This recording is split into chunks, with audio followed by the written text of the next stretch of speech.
This morning, we are learning fascinating details of Michelle Obama's roots. Today's New York Times traces her family's five-generation path from slavery to the White House.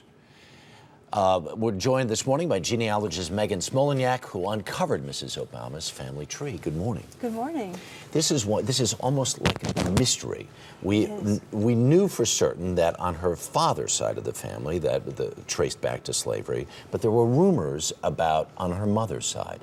How did you make the connection, and who was the key person? Well, I'll tell you, I worked back methodically generation by generation, but of all her ancestors, the one who called to me the most loudly was one named Melvina, who was a great-great-great-grandmother. Right. And she was just fascinating. For example, I found a codicil on her from 1850 where she's first mentioned she's only 6 years old. Right. And in that document, her first owner, a fellow by the name of David Patterson, is leaving her to his wife when he passes away. There it is. I mean, there is the actual will and testament, Yes, and yes. this little girl is named. She's 6 years old. Yeah. She's also listed in another, I mean, it is listed as a piece of property. What is her Right. value? $475.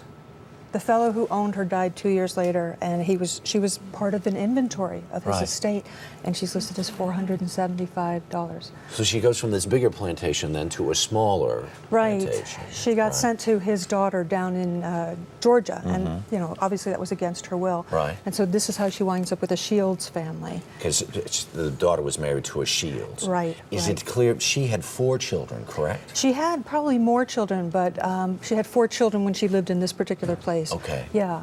And it's interesting, the 1870 census, we see her with her children. She's living next door to a member of that Shields family that Right. once owned her. And the children are listed as mulatto. Yes, Right. yes. So we right. know they're of mixed race, but we Right. have no idea who the father is.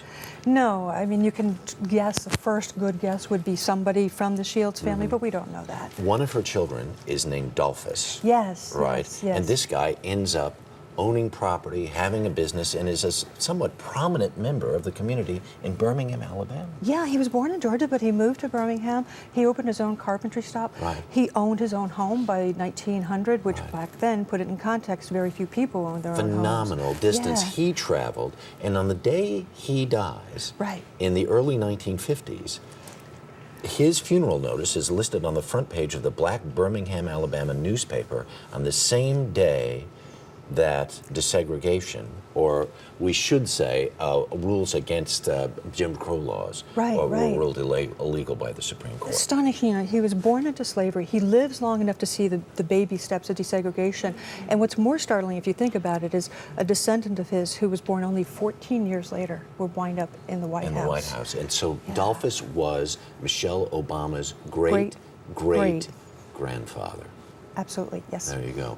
When people find these kinds of documents, especially African Americans, what does it mean to them? It's different for different people. It is jarring if your ancestors show up as a piece of property, so that's something that you have to prepare yourself for. But most people just want to find the truth. Wow, what a truth to unfold. Yeah. Thank you so very much for your hard work. What detective work. Very impressive. Do appreciate it, Megan. Thank you.